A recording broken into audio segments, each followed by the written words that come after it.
Hi everyone, and welcome to the Fife Property Show. Today we're doing a rental review of 2021 and saying a big thank you to all the Fife landlords and tenants. To help me today, we have landlord and investor Jim Parker. Morning, Jim. Merry Christmas. Who does Merry a show on Christmas. Christmas morning, eh? I know. We must be insane. But hey, life goes on, and this is a business at the end of the day, and people still want to know about buy-to-let. It doesn't stop just like that.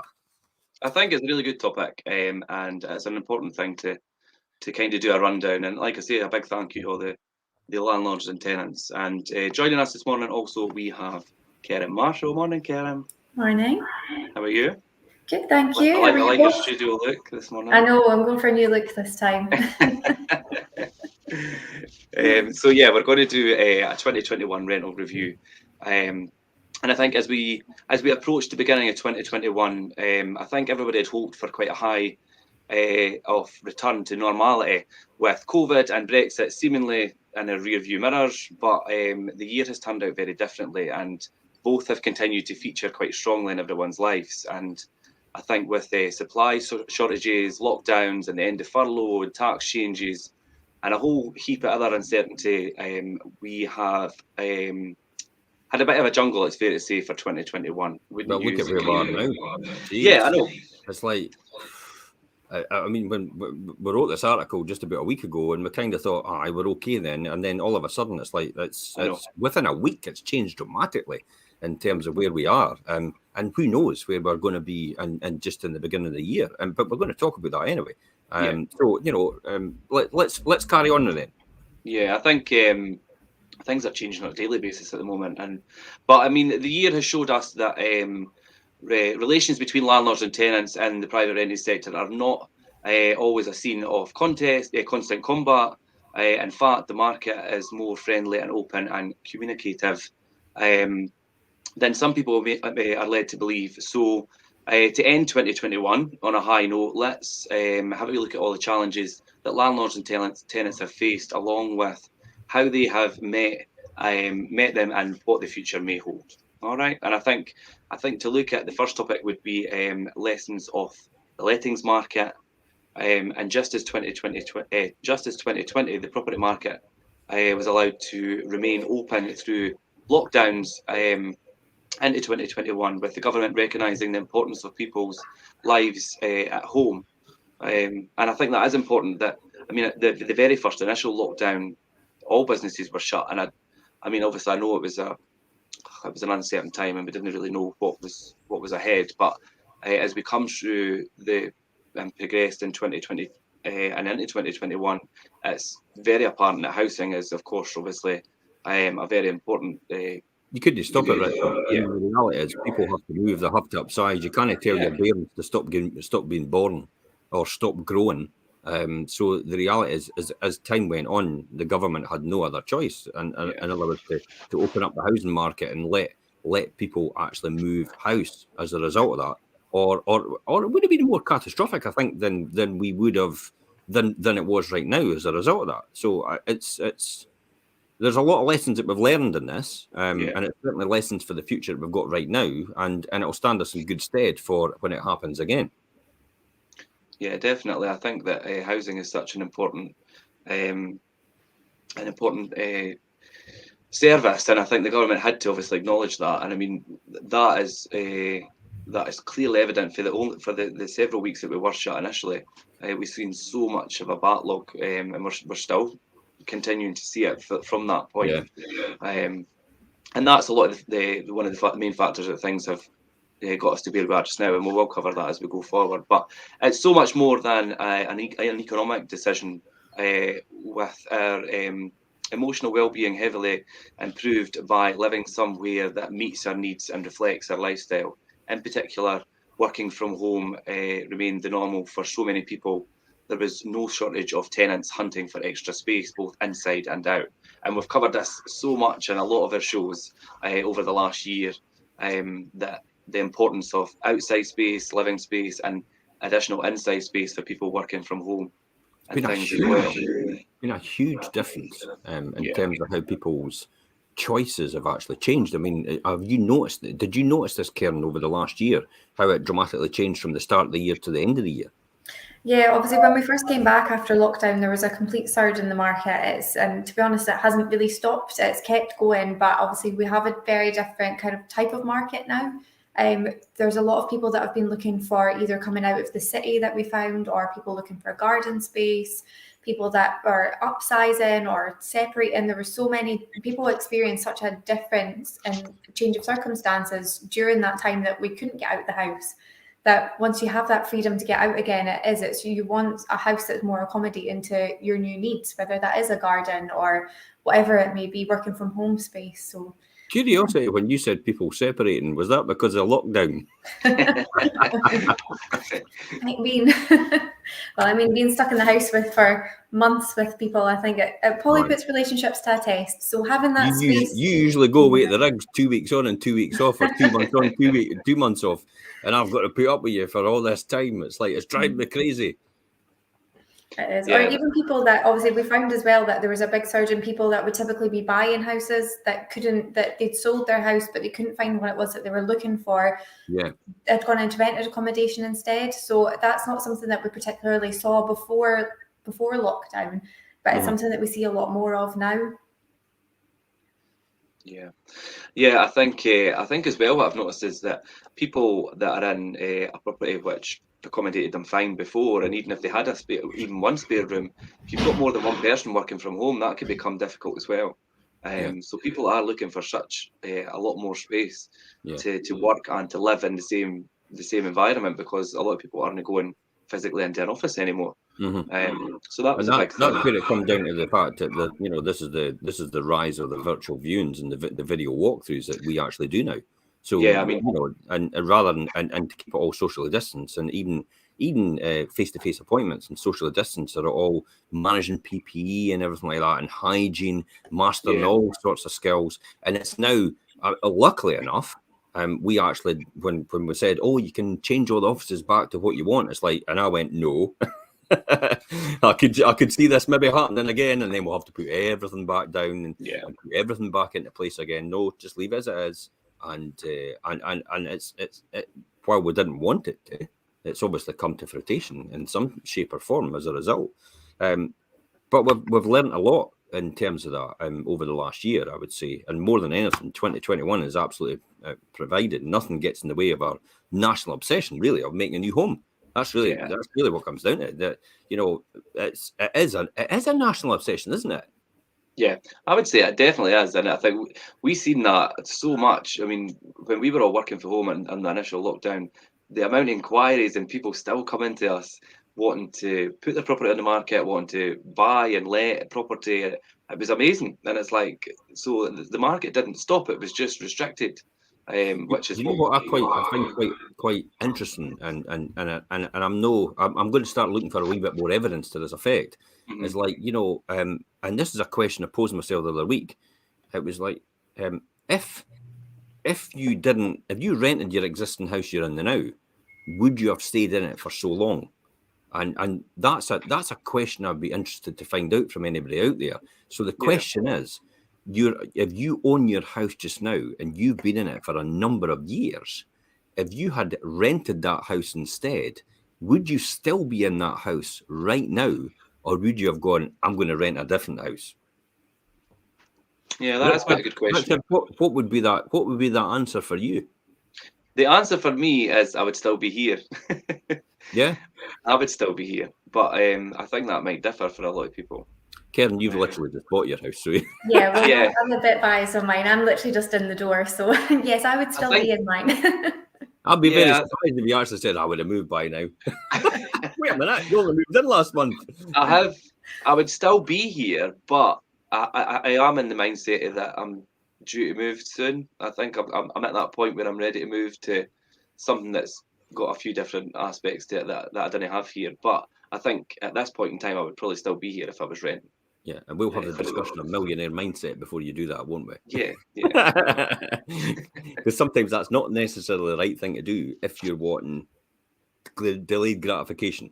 And that's exactly what the lettings business is all about. If you're an investor the lettings business is all about delayed gratification. Oh, It's yeah, about, definitely. It's it's for the about, long term. it's about doing what other people will not do in order to achieve what other people will not achieve later on.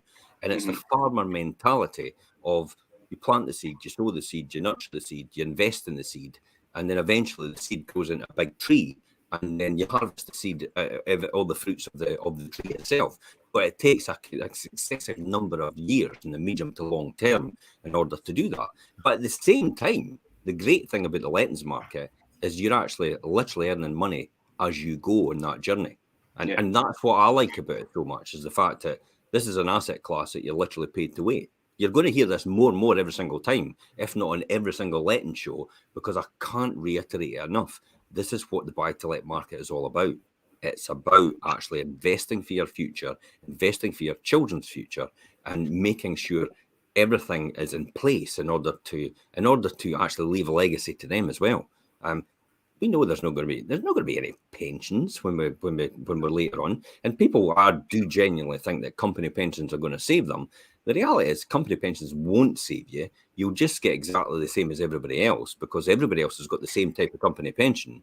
Therefore, all the living standards will grow up to that point in time where you retire at the same time as everybody else. You'll all be on the same pension. Inflation's caught up as a result, because you're all earning the same money, spending the same money, and buying the same things. Therefore, that's exactly where you are right now. So I tell you what, if you're not like where you are right now, you're going to have to do something different by the time you get to your pensionable age. And this is why buy-to-let is a really good asset class, because for people even longer and further on in the journey, it will literally help them as well, because they can take their existing pensions, because they can actually take lump sums out, and they can actually put that into an asset class which will actually appreciate in value, but actually pay you while it goes as well. And then if you do it properly, you can pass it on to the next generation before then, but you could still earn money out of it before you pass it on. So, this is all about speaking to the right people and speaking to experts. Sitting right in front of you. Well, if you've done it, then you know how to do it. And you know how to tell I think the best way. Yeah, and then as well, how to speak to the right people in order to make sure that the asset is actually passed to the right person after that without any tax implications. That's the whole point. And I digress there, but it is the lessons of the lettings market, and it genuinely this year, and this change, because I've ran out and bought a lot more property now, has made me focus a lot more on where you should be now and what you should be doing in order for the future, rather than actually when I started 30 years ago, it was a totally different business. And when I say totally different business, it's a totally different process. It's still houses, it's still people, and it's still letting, but there's a lot more legislation to contend with. Yeah, a lot more legislation to contend with now, and there's a lot more things to do before people move in now. Ultimately, I mean, to be honest, we were doing a lot of that way before it was legislation. But now it's all about dotting the I's and crossing the T's to make sure everybody is compliant and make sure the landlord actually isn't culpable for criminal conviction. That's the point. And I really genuinely do mean criminal conviction, isn't it? That is the lessons learned of the lettings market. Yeah, I do, and I think a lot of people maybe don't understand the severity of not complying with legislation if you're a landlord and not being registered and not having all your specific certificates in place, because God forbid anything happened, you will be held liable. Well, there's the worst case scenario. There's a fire in the house. You've not got the smoke alarms in, or the carbon monoxide is not done properly, or the gas central heating system's not been tested, and the tenant, unfortunately, because of that, dies. You're going to jail. That's a criminal conviction. That's corporate manslaughter, effectively. And that's how severe it could get if it's not compliant. I mean, let's take this into perspective, though. It is very rare that'll ever happen. I can't even remember a case. I think it's all local authority stuff. I've never ever heard of a case where a private landlord's had that. I've heard of local authority housing having that, but I've never heard of a private landlord having it. But it reiterates it. Prevention is better than cure. Yeah. Yeah, definitely some sound advice here, Jim, and I would agree that. There's a cheery note on a Christmas day. But I think we did digress a wee bit there, but it is an important topic here. But that on top of obviously the buy-to-let advice you were given there, I think the best way to give advice is from experience. And also, if anybody does want to contribute to answering Jim's question about whether you would still be in your property if you owned it, as opposed to. I could see a couple of answers coming through right now, so that'll be interesting to hear if anybody else says anything. So yeah, please do, and we'll answer all your questions. But let's look at landlord and tenant challenges. And I think perhaps the biggest challenge private landlords had in 2021 was the final phasing out of mortgage interest relief on buy-to-let homes. And I think it already hit with extra. Can I reiterate what that means? Yeah, because I was going to come back to it. It's quite a frightening phrase, actually. The final phasing out of the mortgage interest relief on buy-to-let homes. So what it is the mortgage relief system has been phased out, but you still get a tax deduction on the mortgage interest that you pay, but it's only at lower rate now. So if you're a higher rate payer, you'll be taxed at the higher rate on all your profits before the mortgage interest is deducted. And then your lower rate of the mortgage interest that you've paid will be taken off your tax bill. So it's not mortgage interest relief is completely disappeared and you don't get any deduction. It's just the way they work it out now. It technically is that way, but it's not, if that makes sense. If anybody wants more information, you could message us direct and we could explain it to you in a bit more detail. Or we can go through it. If there's a big raft of people saying, want to know more about that, want to know more about that, I'll do that on tomorrow night's show and in the market update on Sunday night at 7. Yeah, because if you fall into obviously looking at mortgage interest rates and things like, you could make a show on its own about it, and I think we've done shows in the past. But the with landlords already hit with extra stamp duty and land and building tax, that they increased the cost of buying an investment property, and many existing landlords decided to sell up and exit the rental market altogether. And we did see quite a lot of that. I've seen quite a lot of that coming through the tail end of 2020 and into 2021. And there's still landlords right now, Richard. Yeah. I've got a landlord that's approached me with 33 properties, and he's been a seasoned landlord for a lot of years. He started off just after me, and he's maybe got about 50 actually, but he's wanting to offload about 33, and he's just like, and I says, look, to be honest, you're chopping down the tree that bears the fruit. I was trying to talk him out of it and say that's crazy. He just says, I'm just sick of it. I'm sick of people phoning him up. Because stupidly he manages them himself. And he says, I'm sick of people phoning him up and give him all the hassle and give him all the grief and leaky pipes and my toilet's blocked and my light bulb's going out and my shower head's no working and my heating's just no switching on, my pressure's down, my radiator's no working, and it's all these. He says, I just had enough of it. And I said, why would you want to chop down the tree that bears the fruit? Just go and pay someone else like us to do it, less than the price of a cup of coffee every single day to manage your property. Why would you not just do that? And then you can go off and do what you want. And he just says, I'm scunnered. So he's actually got to the point where it's almost affected him mentally, his mental health, I think. And that's why you can't see the forest for the trees, because he's done that to himself. And it's a shame because he is a really good landlord and he's been around for a lot of years. And he does want to pass on a legacy to his family. And I'm saying, well, you're not going to be able to pass on anything like that, because once you sell the asset, you're going to get nailed for capital gains. You're going to pay a huge amount of tax on that. And therefore, you're going to pass less to your children. But then it's not going to be invested in anything now. Therefore, it's not going to be earning any more money. And you're not going to be getting paid every month while the value goes up. So why would you want to do that? But, I'll say it again, if anybody out there selling, I'm buying. The thing is, Jim, first thing I thought when you said that is, how many are you trying to buy, Jim? Not just yourself, Jim, that there is a lot of other investors that I've been speaking to over the course of the year that are looking to pick things up. And likewise, landlords like the ones that you've been speaking to, and potentially they're just scunnered basically sometimes, I think. Yeah.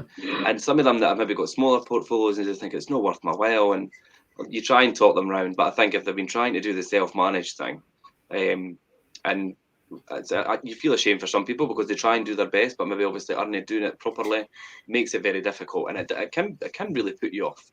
There'll come a time in the future, I think, where the government will insist that every single buy-to-let property is managed through an agent. I think in order for it to be done properly, and in order for them to try and police it properly, I mean, it's quite difficult for them to do it now anyway. They need to have people accountable for what the property's compliance record and things are.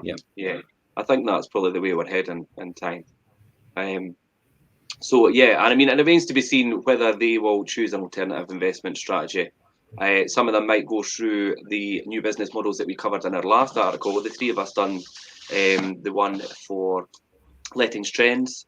You'll find the link for that on our blog, and the last show we done 2 weeks ago for lettings.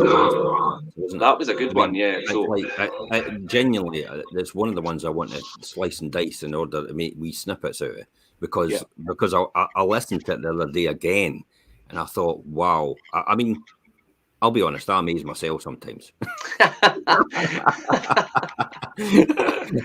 Genuinely, it's like, did that come out of my mouth? It's like, I think when I remember that show, you had programmed like that, and I can't believe some of the things that come out when I think, wow, I would rent a property I would give myself my property to rent.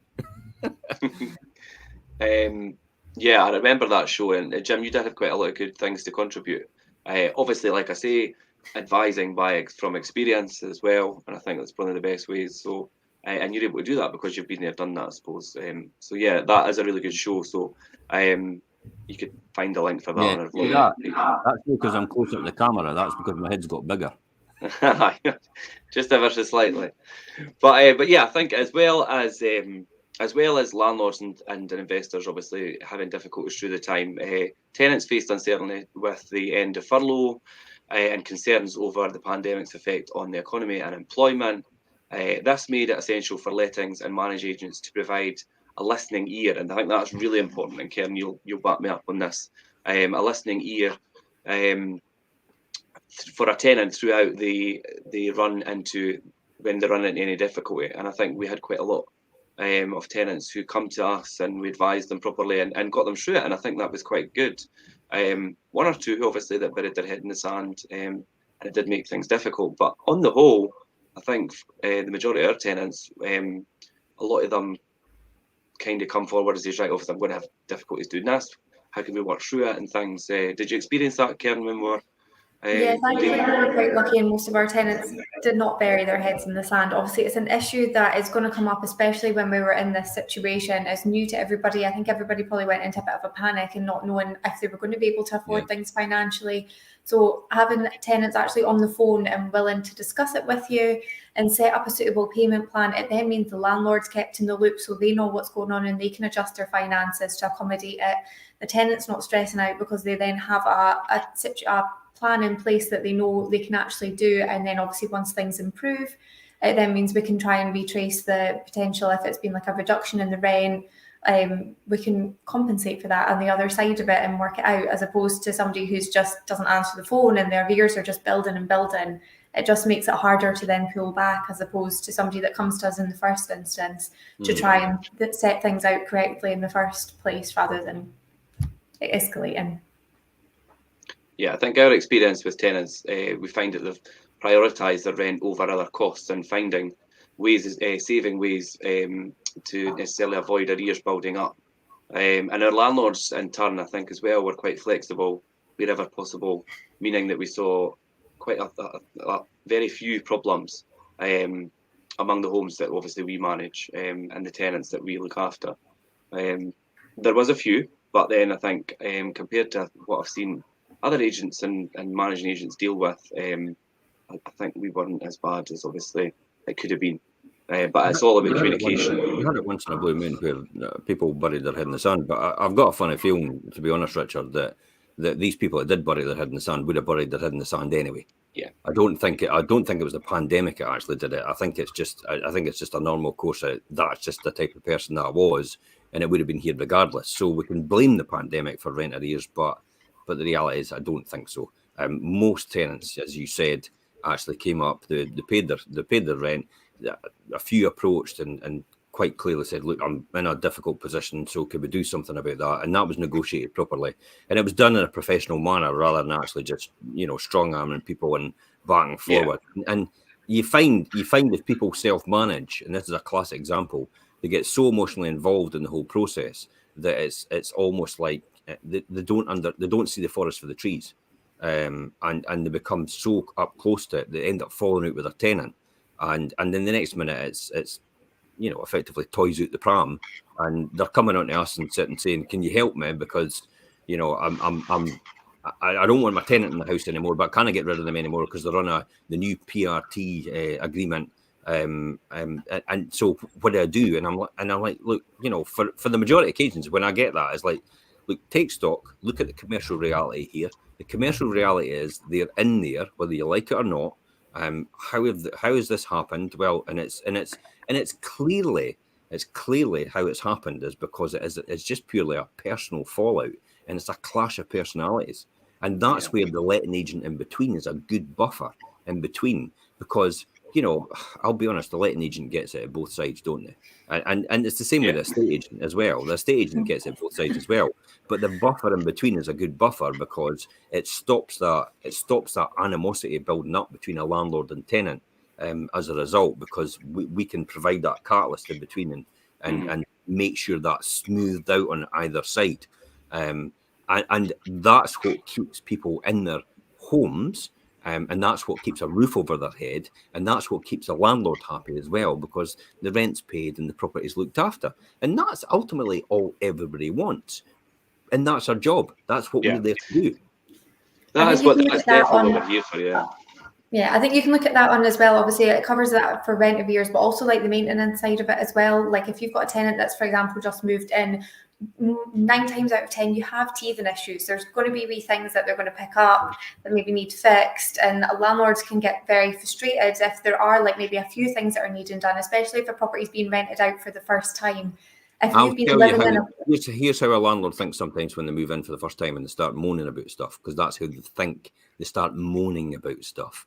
It's like it's like they've only just moved in and they're going on about things already, and then almost the relationship soured, and they've only just moved in. But the reality is, you as a landlord didn't make sure to check everything to make sure if it worked or no worked, and make sure everything's in place before they moved in, and so you didn't do your job, and that's why that's happened.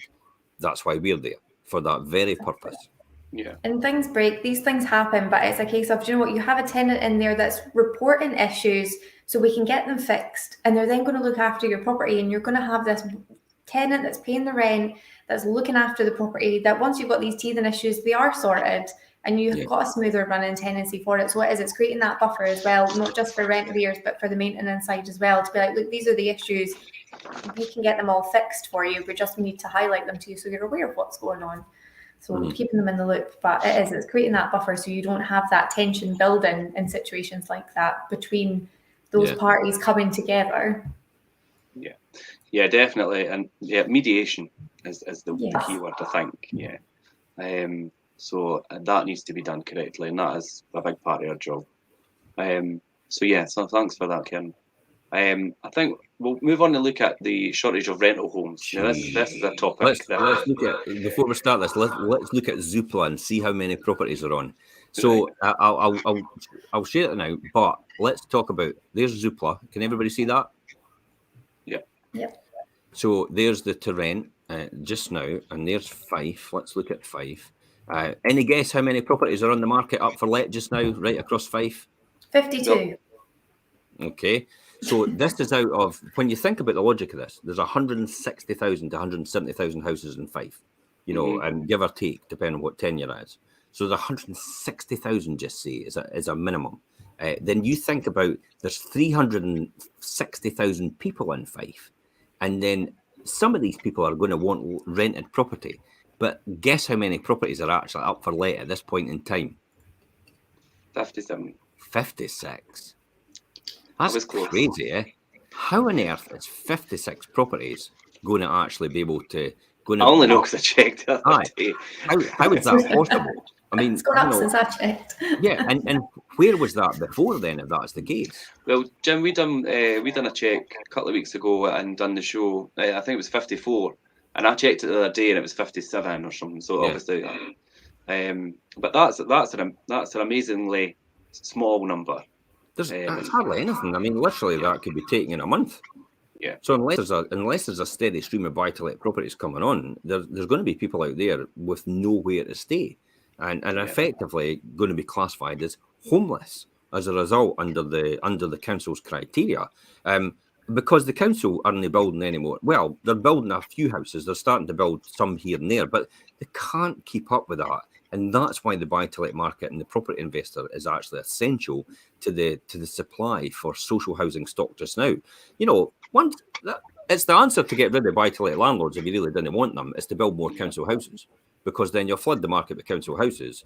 All these people that are sitting in private accommodation will come to the council houses as a result, because that's why they're in there most of the time. I mean, the majority of my tenants are in there because the council can't house them. And they've got nowhere to go for affordable accommodation because there is none. Yeah. There's not enough getting built. So that's why the majority of people are in there. Often I get is like, well, you're keeping that away from a first-time buyer. Well, if that's the case, then you're keeping that away from a first-time renter, because the first-time renter can only rent. They don't have a choice to buy because they've got poor credit rating. They're just arrived and they've got no history. In order to get a mortgage on a property. They have fallen on hard times, therefore they've lost their job, so they need a property. So their need is just as much as anybody else's need. There's no them or us here. It's like everybody needs to do it, and there has to be a proper mix of tenure. There's round about 18%, 18 to 90%, 19% of rented property in the UK housing market overall, and in the Scottish housing market. But when you look at the continent, look at it like that. I mean, shortage of rental homes. The continent is like Germany. 60% of the housing market is actually rented. You go to the Nordic regions. It's round about 80% is actually rented. People just do not have this obsession on the continent as we have in this country to be owners. To be owner occupiers. And I would argue that being an owner occupier actually is a liability rather than an asset. And if we could do another show on that, but genuinely, I could let you see why being an owner occupier is actually being a liability, and actually renting your home is actually the way forward to actually create wealth. Yeah, definitely. I think because like you say, it creates wealth, and it takes a lot of responsibility away for the person that's living in the property. I mean, they don't have to worry about repairs and maintenance and.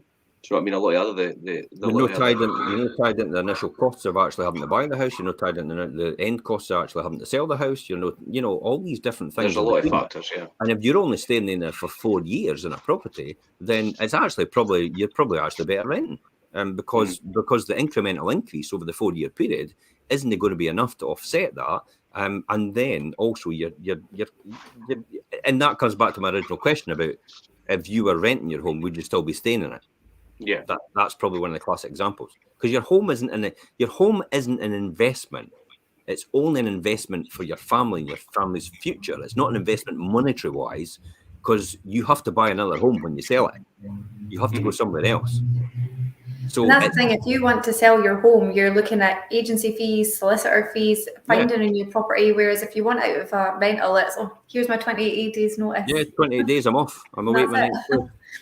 And just so happens the next landlord's actually decorated it for me, they've carpeted it for me, they've put a new kitchen in for me, they've put a new bathroom in for me, and it's all perfect for me. And it's like I've not had to spend any of that money on doing that.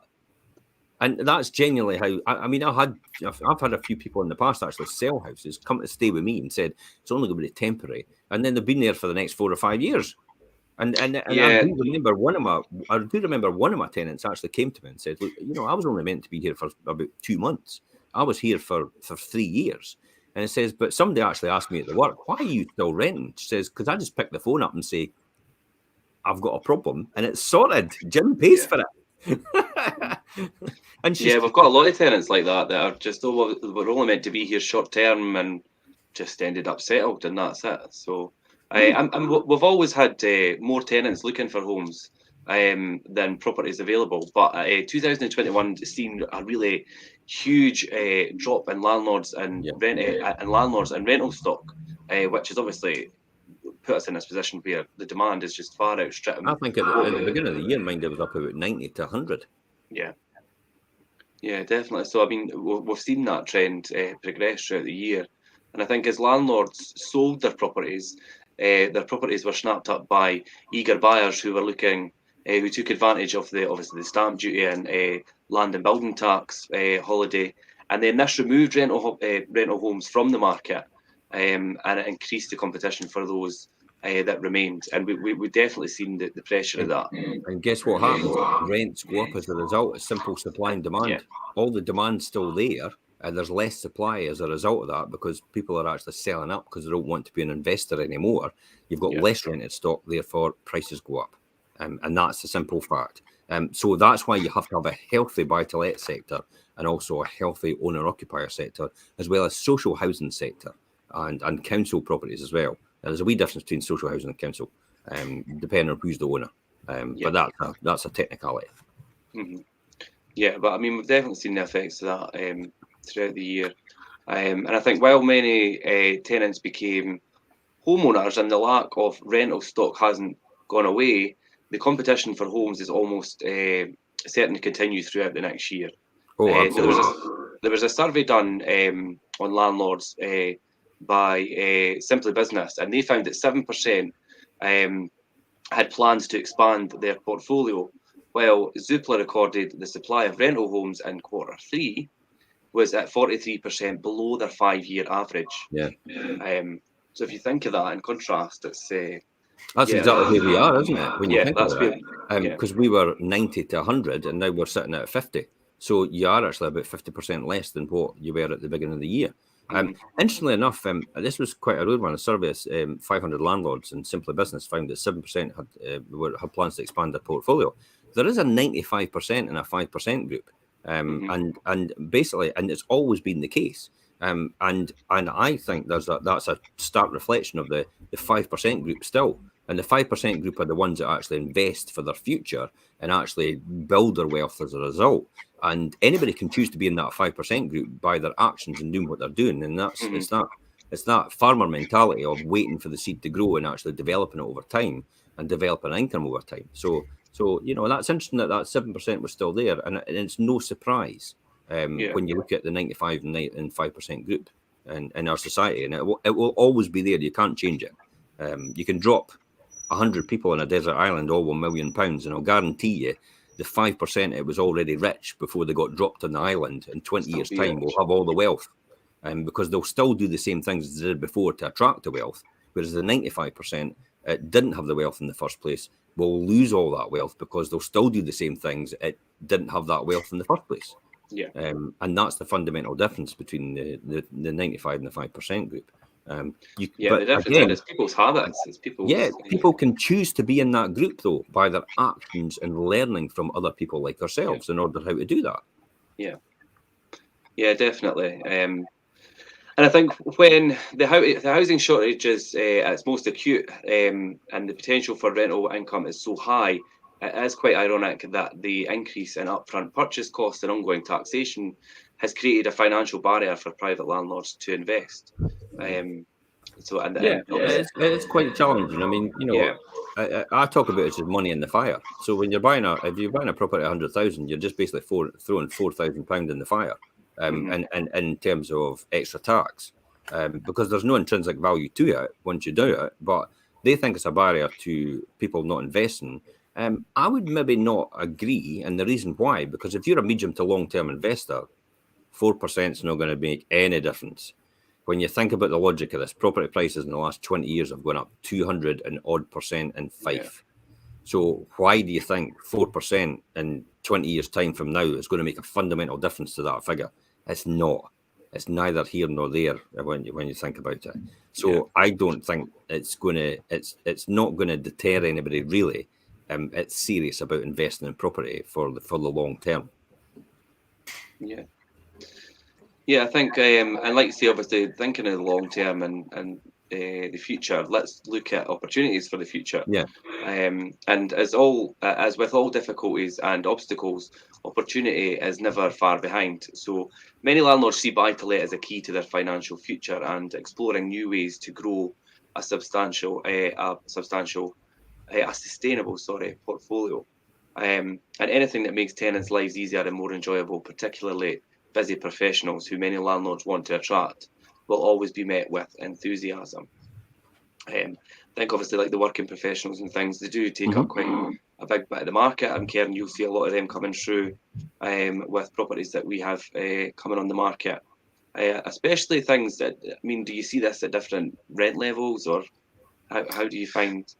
Yeah, I would say probably the rent level tends to affect it. Obviously, if you've got somebody that's working that has the higher income, they're wanting the higher end properties, so they're willing to pay that bit higher in the rent for them. So I'd say you definitely find it in your more kind of higher rent level properties that trying to attract more working professionals. Obviously, the different areas that you go for as well, obviously, will take that into effect. Whether it's somebody that's, for example, Cooper is quite a popular bit for it because you have people that are perhaps working at St Andrews that don't want to pay the St Andrews prices. So that's quite a good bit, and kind of the outskirts of it as well. Yeah, I think like obviously the property presentation and things as well. Obviously, if you've got that higher end finish, and I think as renting becomes a more long-term lifestyle choice, tenants are actively seeking more comfortable and seeking comfort in premise. There's a genuine market. There's a genuine market and real desire for better quality places to live.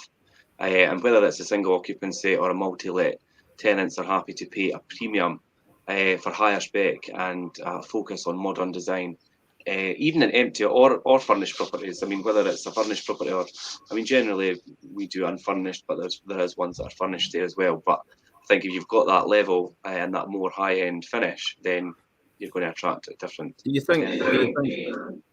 think a lot of people want furnished properties now, or is that a thing of the Generally, past? it's not something that we do a lot of, to be fair.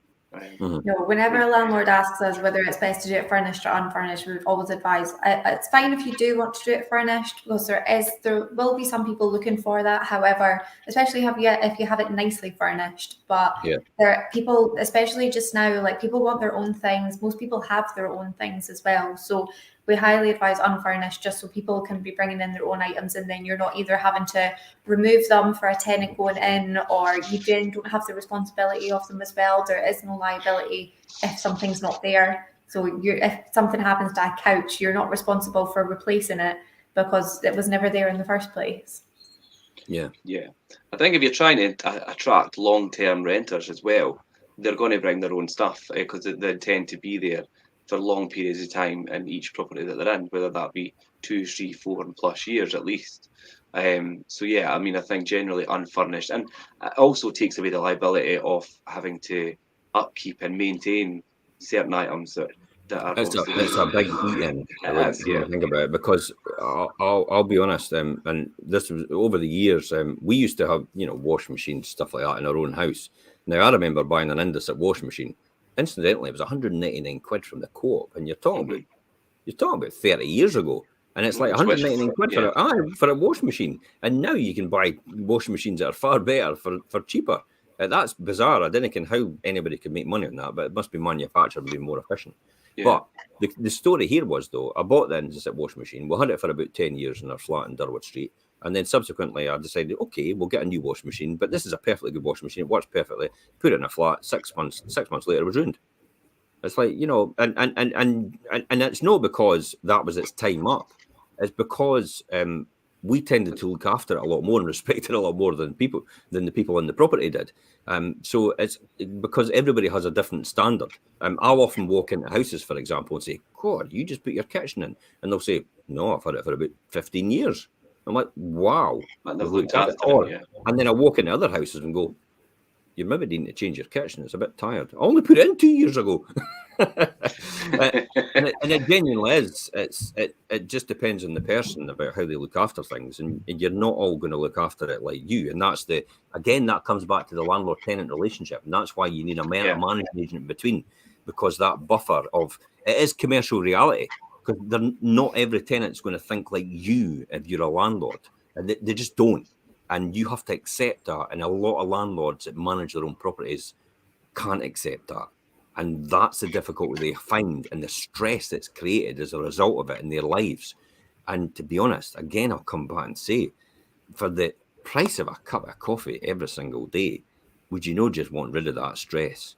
Imagine just that lifting off your shoulders and having somebody else deal with that for you. Deal with what is effectively all the crap in their lives. That's what it is. And just take that away. And that's effectively what a managing agent does. That's their job. And if you get the right managing agent, hello, by the way, it's us. If you get the right managing agent, then they can work wonders. And you'll never have that problem ever again. That's the key. Yeah, Karen, I'm sure you see that quite a lot, obviously, being in properties and dealing with tenants direct and things, like how differently people live, and how to manage that if it's not maybe, do you know what I mean, if it's having an effect on the property and things. Yeah, obviously there's so many people that live so many different ways. Like we have ones, and it's not to say that any of them are wrong, but obviously if it's getting to the point where it is having an effect on the property, like the cleanliness of it, or there's damage being caused, obviously that's the point where we do have to step in and say, look, you need to step up, basically, because it's not acceptable to be having the property in this condition. But then on the flip scale, we have ones that are like show homes, and it's just a pleasure going into them. So it's a complete, we have such a wide span of properties, and just we have a wide span of tenants as well. So everybody lives in different ways. And obviously when I first started, I was quite young, and it was a bit of an eye-opener to see how some different people had been living. So but it's obviously just taking into account that we have to make sure the property is being looked after and everything's all right in there. Yeah, it's finding the way to approach that with a tenant as well, and how to go cover it with them, and the right wording, and how to mediate that, which is the difficult conversations that landlords who self-manage probably aren't going to be able to have. But anyway, back to... We're not going in to check if they're washing up off their floor. No. Like that's not what we're there to check for. Not to micromanage people's life. But... Exactly. So, and like we're not going raking through their cupboards. It's to make sure that the property's being looked after, and they've not got marks up the walls, or carpets damaged, or appliances are being looked after as well. The key phrase is prevention's better than cure. Exactly. That's really what it comes down to. Especially the big one for us is kitchens and bathrooms. And it is defective seals. It's as simple as that. A defective seal in a kitchen or a bathroom could cause a multitude of problems if it's not caught early enough. Your kitchen, for example, your worktop could be completely destroyed if the water gets into the inside it and it starts to expand as a result of it. So therefore you have to replace all that and take all that off if that comes to it. The bathroom as well, you know yourself, you've got a defective seal. If you're an upstairs flat, downstairs is going to get it. Or eventually it's going to travel up the other side of the tiles, and then the next day the tiles start falling off the wall, and then you can't get a replacement for the tiles because the tiles are now out of date. And you know the script. It's and so prevention is definitely better than cure, and often it's worth paying that small bit extra for that extra bit service, because let's be honest, you can get cheapest chips managing agents out there, no bother. Folk are doing it for 10 bob. 50 pence in new money. But you know what I mean? They're doing it for 10 a penny sometimes. And I've often heard landlords say, oh, well, we don't actually get that. People actually come to us for a reason. We actually never get this objection, really. But literally, I have other people, and when I've spoken to them, I picked them because they were this amount of money. And I'm like, you're off your head. It's like it's a complete false economy. I know, because when it all goes wrong, you're going to be like, God, I wish I just paid that. Because it's like you're not going to turn to them because they're not paying you. You're not paying them for any service. You're just paying them to go and collect a rent, or maybe manage it yourself later on, because they're just going to go, well, we're not paid for enough for that. We don't have the resource for that, because we're basically revolving around volume for everything, and we need all that volume to get it going, sustain it, and that's why you get what you pay for. Pay peanuts. Guess what? You get monkeys. And I think, like you say, there's a lot of agents. That's not a slight on monkeys, by the way. So sorry, monkeys out there. There is a lot of agents out there that just do, and it has to be a minimum, and they won't be as knowledgeable on the things that really need to be carried out and put in place to make sure that your landlord is protected. It's not what you see physically; it's what happens in the background that you don't know about. And effectively, what's happening with us, it's swimming on the top of the water, the proverbial duck, and we're going on underneath the feet are going like that all the time. But you never see that. It's the tip of the iceberg you see all the time. You don't see all the things that are getting dealt with underneath there. And that's the thing. And a good letting agent won't get a lot of communications from them and have a lot of burdens because they're doing it on your behalf. Why should you? Yeah, and that's what they're there And for. I keep going on the saying, and excuse me, guys, why have a dog and bark yourself? Yeah, true. Definitely. But yeah, to wrap up on back to opportunities for the future, and something that we covered in the trends for 2022 show was build to rent, and also shows a lot of promise, where landlords partner with construction firms and buy land and build on it. It's a model that reduces acquisition costs and slashes the stamp duty and land and buildings tax liability, thus removing two major obstacles for buy-to-let investors. And we did cover this in the last show, Jim. Yeah. And it's maybe it's quite a thing that's for a lot of people are looking in the future. A lot of landlords and investors may not be aware of it, but it is a thing for the future, and it's definitely. I've got a friend over in Dundee that is actually currently doing that just now. He's building to rent. So what he's doing is he's a house builder anyway. So he's building a site. He's doing it all. Then he's inviting investors to come in with him, and then actually invest in the property, the site itself. So it's build on mass really in order to get a proper return. And it's few and far between you can get that here in build to rent and the rural areas, but the more urban areas and the more cities like Glasgow and London and Birmingham and Manchester and Edinburgh as well, where you can possibly get the right development, you can build on mass, you can build units, basically, apartments, loads of them, and that's where it becomes very, very efficient and cost effective, because the unit cost on the fixed cost in the beginning to build is a lot lower than actually the fixed cost it costs to build a house on its own, or a semi-detached house or anything like that. So that's where the build to rent, it's still got a long way to go. We're still not at the stage like America. America just throws up 250 units and 400 units at a time. It is unbelievable. But they have different things though.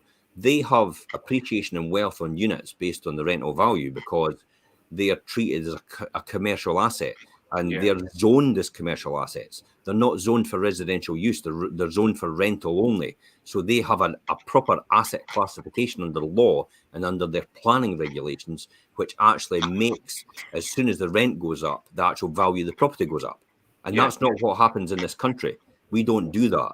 Hence the reason why I had a landlord come to the other day and was wanting to offload the portfolio. And I went, well, I'll be wanting more than the home report, and I'll be wanting an extra for the tenants that are sitting in it. And I'm like, that doesn't work like that. No. Because by the time you get vacant possession and you have to put all the tenants out and pay all that money and then regenerate the properties back to what they should be, it'll cost you a lot more than what you've actually trying to get, as the value itself. So it doesn't work like that in this country. It's actually, a lot of surveyors actually say if you've got a tenant property, the valuation of the property is probably 20% less than the market value.